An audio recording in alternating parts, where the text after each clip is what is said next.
താനെന്ത് nonsense ആണോ ഈ കാണിക്കുന്നത്? സാറിന് ബുദ്ധിമുട്ടാവില്ലെങ്കിൽ ഒന്ന് ഇവിടം വരെ കൂട്ടിക്കൊണ്ടുവരാനല്ലേ തന്നോട് പറഞ്ഞോളൂ. നോക്കി നിൽക്കാതെ വില കഴിക്കടോ. Now get lost. I'm sorry sir. ഒരബദ്ധം പറ്റിയതാണ്. സാർ ദയവ് ചെയ്ത് ഇതൊരു ന്യൂസ് ആക്കരുത്. വന്നാട്ടെ. സത്യത്തിൽ മാരാർ സാർ ഇതൊന്നും കാണരുതെന്ന് എനിക്കുണ്ടായിരുന്നു. അവനോട് അതൊന്ന് പറയാൻ വിട്ടുപോയി. അവൻ നേരെ സാറിനെ ഇവിടെ കൊണ്ടുവന്ന് ഭേദ്യവും തുടങ്ങി. കുറ്റവാളികളെ ചോദ്യം ചെയ്യാൻ മൂന്നാം മുറകളൊന്നും പാടില്ലെന്ന് അങ്ങ് മോളിയിരിക്കുന്നവന്മാർക്കൊക്കെ വിളിച്ചു പറയാം. കെട്ടിപ്പിടിക്കുകയോ ഉമ്മ വയ്ക്കുകയും ചെയ്ത ഏതെങ്കിലും പെരുങ്കള്ളൻ സത്യം തുറന്നു പറയുമോ സാറേ? മൂന്നാം മുറയില്ലാതെ ഒന്നും നടക്കില്ലെന്ന് ഞങ്ങളുടെ അസോസിയേഷന് പൂർണ്ണ ബോധ്യം വന്നതുകൊണ്ടാണ് സർക്കാർ അറിയാതെ സ്വന്തം ചെലവിൽ കേരളത്തിൽ ഇതുപോലെ 3 ടോർച്ചറിംഗ് സെന്റേഴ്സ് തുടങ്ങി വെച്ചത്. ഇപ്പൊ ഇതിന് അടിപിടിയ വളരെ കഷ്ടപ്പെട്ടിട്ടാ എനിക്ക് 2 ദിവസത്തെ ഡേറ്റ് കിട്ടിയത്. ഇന്ന് ലാസ്റ്റ് ഡേയാ. നാളെ രാവിലെ തന്നെ തൃശൂർ SP പാർട്ടി ഇങ്ങ് എത്തും ടോർച്ചറിങ്ങിന്. അല്ല സാർ അതൊന്നും ശ്രദ്ധിക്കണ്ട. അകത്തെ ചില ചില്ലറ സെറ്റപ്പുകളൊക്കെ നടക്കുന്നുണ്ട്. നടുവിന് ഐസിന്റെ തണുപ്പടിക്കുമ്പോ സത്യം പറഞ്ഞു അല്ലേ? ഓ എന്നാലും ഒന്നും ഉരിയാടാത്തവന്മാരൊക്കെ ഉണ്ട്. അങ്ങനെയുള്ള ഒരു അണ്ണാക്കിലേക്ക് ഇതേ ഈ കുഴൽ കുത്തിക്കയറ്റും. എന്നിട്ട് ഇതിലൂടെ തിളച്ച വെള്ളം ഒഴിക്കും. കുടൽ വെന്ത് കഴിയുമ്പോഴത്തേക്കും ഒരുമാതിരിപ്പെട്ടവനൊക്കെ പറയും. എന്നിട്ടും മിണ്ടാത്തവനൊക്കെ ഇതുപോലെ ഐസിലോട്ടങ്ങ് മരത്തി കിടക്കും. എന്നിട്ട് കാൽപാദം രണ്ടും ഇങ്ങനെ കൂട്ടി പിടിക്കും. തലച്ചോറിൽ നിന്നും പുറപ്പെടുന്ന ഞരമ്പുകളുടെ എൻഡിങ് പോയിന്റ് ഇതാണ്. ഈ അയൺ റാഡ് തീയിൽ വെച്ച് പഴിപ്പിച്ച് കാൽ വെള്ളയിലേക്ക് ഇങ്ങനെ അടിക്കാൻ അറിയാവുന്നവൻ അടിച്ചു കഴിഞ്ഞാലുണ്ടല്ലോ യവന്റെ തലമണ്ട പൊട്ടി തലച്ചോറും ചോരയും പുറത്തു വരും. കണ്ണീന്നും ചെവിന്നും ഒക്കെ ചുളിച്ചുളാന്ന് ചോര വരും. ഇതൊക്കെ സെക്കൻഡ് വേൾഡ് വാർ കാലത്ത് ജാപ്പനീസ് ടോർച്ചറിംഗ് ടെക്നോളജിയുടെ മെത്തേഡ്സ് അല്ലേ? മെത്തേഡ്സ്. എനിക്ക് വീട്ടിൽ പോണം. ഒരു ചായയൊക്കെ കുടിച്ചിട്ട് പോവാൻ ചേട്ടാ. എന്താണോ അവിടെ? ഇവിടെ മനുഷ്യന് ചെവിതല കേൾക്കണ്ടേ? അവന്റെ വായി വല്ല തുണിയോ ചകിരിയോ പിണ്ണാക്കോ വല്ല കുത്തിക്കേറ്റ്. എടോ സൂപ്രണ്ടേ, വെറുതെ മെത്രാണച്ചനെ കുർബാനയെല്ലാം പഠിപ്പിക്കരുത്. അവന്റെ വായിൽ തുണിയല്ല, അമേരിക്ക മാവും ഫെവിക്കോളും കൂടി കൂട്ടി കുഴച്ച് തിരികെ തള്ളി കയറ്റിട്ട് പുറത്ത് പ്ലാസ്റ്റർ ഒട്ടിച്ചതാ. കുനിച്ചു നിർത്തി നഷ്ടലിൽ ഒടിക്കണ വരെ 4 കയറ്റങ്ങൾ കയറ്റി ഇപ്പൊ പശയും പ്ലാസ്റ്ററും കൂടി തള്ളി പുറത്തു പോന്നു. ഞാനെന്ത് ചെയ്യാനാ? ഈ മാരാർ സാറിനോട് ചോദിച്ചറിയാം. എന്നെ കുറിച്ച് പണ്ട് ഫീച്ചർ എഴുതിയ ആളല്ലേ പത്രത്തില് തുടർച്ചയായിട്ട്. ഞാൻ പോയേച്ചിങ് വരാം.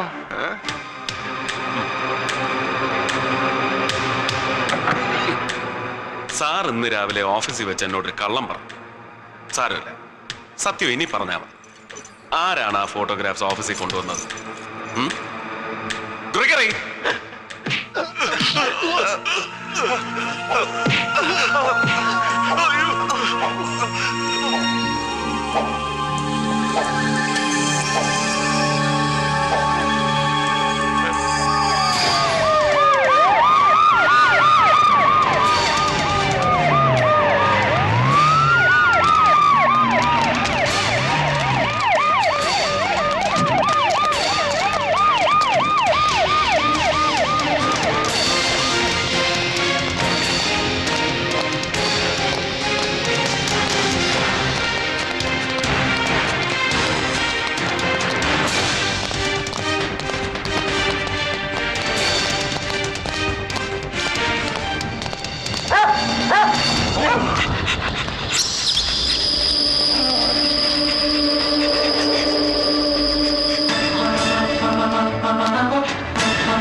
I am under arrest.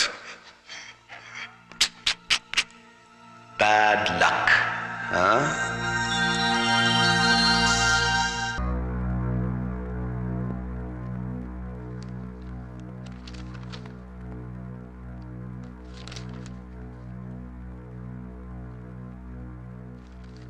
Mr. Mohammed Sarkar, now you can start with.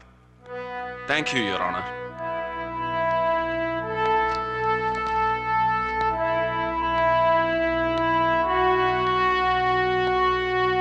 ഇരിക്കണം. Yes.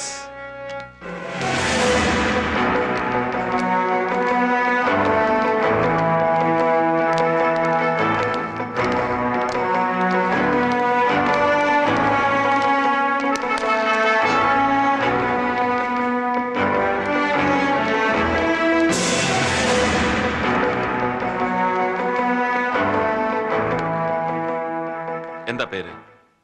രാമചന്ദ്ര അടിക. മലയാളിയല്ല. അല്ല, പക്ഷെ മലയാളം പറയാൻ കഴിയും. എഴുതാനും വായിക്കാനും അറിയില്ല. സ്വദേശം? മംഗലാപുരത്തിനടുത്ത് ഗദ്ദികഹള്ളി. ഏതുവരെ പഠിച്ചു? ഞാനൊരു ഗ്രാജുവേറ്റ് ആണ്, കൊമേഴ്സ്യൽ ആർട്ടിൽ. സ്പെഷ്യലൈസ്ഡ് ഇൻ പ്രസ് ഫോട്ടോഗ്രാഫി അല്ലേ? അതെ. So you are a photographer by profession? അതെ. എവിടെയാണ് വർക്ക് ചെയ്യുന്നത്? പറയണം. ആരെയും ഭയപ്പെടാതെ പറയൂ. Which firm? ഷെട്ടി കോർപ്പറേഷൻ. ഈ ഷെട്ടി കോർപ്പറേഷനിൽ ഒരു കമേഴ്ഷ്യൽ ഫോട്ടോഗ്രാഫർക്ക് എന്താണ് ജോലി? ഞാനവിടെ അഡ്വർടൈസിംഗ് ആൻഡ് ഡിസൈനിങ് സെക്ഷനിലെ സീനിയർ ഫോട്ടോഗ്രാഫർ കം വിഷ്വലൈസറാണ്. ഗുഡ്.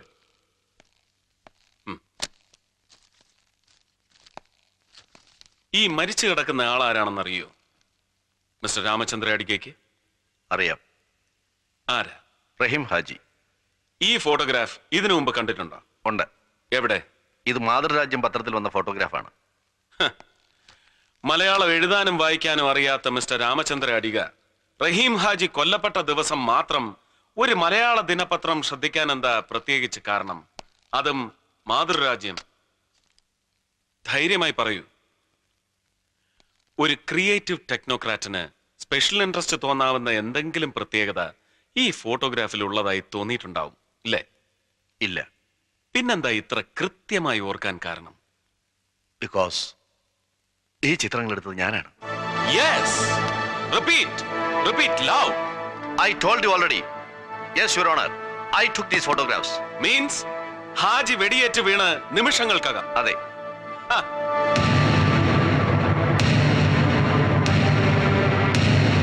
അതുകൊണ്ടാണ് നിങ്ങളെടുത്ത ചിത്രങ്ങളിൽ മാത്രം രക്തം പടർന്നതായി കാണാത്തത്. ബ്ലീഡിംഗ് തുടങ്ങുന്നതേയുള്ളൂ, right? Yes. Murthy, Your Honor, you may please verify the photographs, negatives and the computer reports.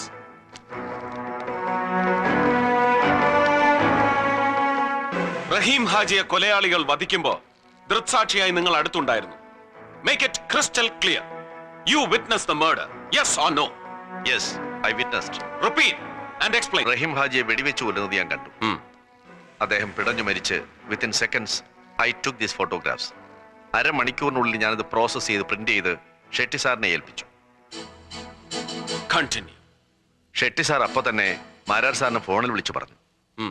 ഞാൻ തന്നെ മാതൃരാജ്യം ഓഫീസിൽ പോയി ഫോട്ടോഗ്രാഫ്സ് എല്ലാം മാരാർ സാറിനെ ഏൽപ്പിച്ചു. He paid me well. How much? $1,000. Thank you, Mr. Ramachandra Adiga. Please. That's all, Your Honor. Attention, Mr. Narendra Shetty. എല്ലാം കേട്ടല്ലോ? Anything wrong about your end? Nothing, Your Honor. Whatever the truth he has said is absolutely right, Your Honor. Your Honor, can I ask him one question? ഒരേ ഒരു ചോദ്യം. Carry on. Thank you. സത്യത്തിൽ ഈ ചോദ്യം mister Muhammad ചോദിക്കേണ്ടതാണ്. മറന്നതാവും. ഞാൻ തന്നെ ചോദിക്കാം. നിങ്ങൾ റഹീം ഹാജിയുടെ കൊലപാതകം നേരിൽ കണ്ടു. And took those photographs. Right? അതെ. പക്ഷേ റഹീം ഹാജിയെ കൊന്നത് ആരാണെന്ന് മാത്രം പറഞ്ഞില്ലല്ലോ. ഞാനാണോ? Is it me? അല്ല. That's all, Your Honor. Sir, he is lying. Try to prove it, Mr. Mohammed. Shetty അല്ലെങ്കിൽ പിന്നെ ആരാടോ റഹീം ഹാജിയെ കൊന്നത്? Chakravani. Chakrapani? Who the hell is he? Mr. Mohammed, control yourself. I am sorry, Your Honor. ആരാണ് ഈ ചക്രപാണി? ഞാനാണ്.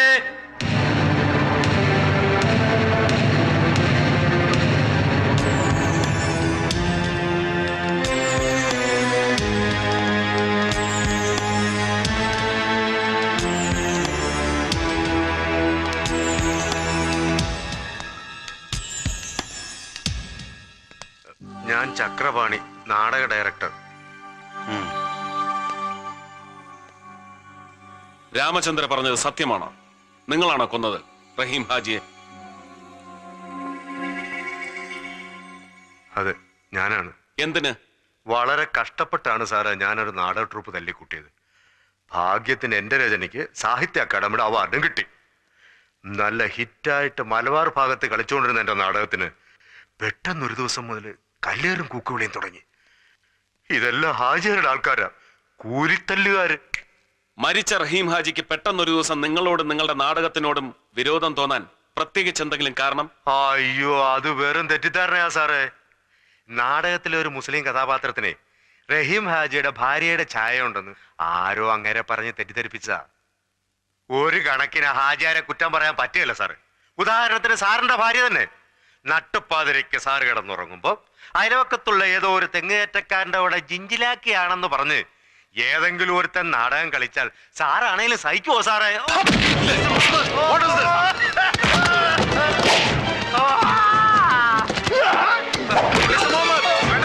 Stop it, please, sir. Please, sir. I say stop it, both of you. What's happening here? What? Please, please. Order, order.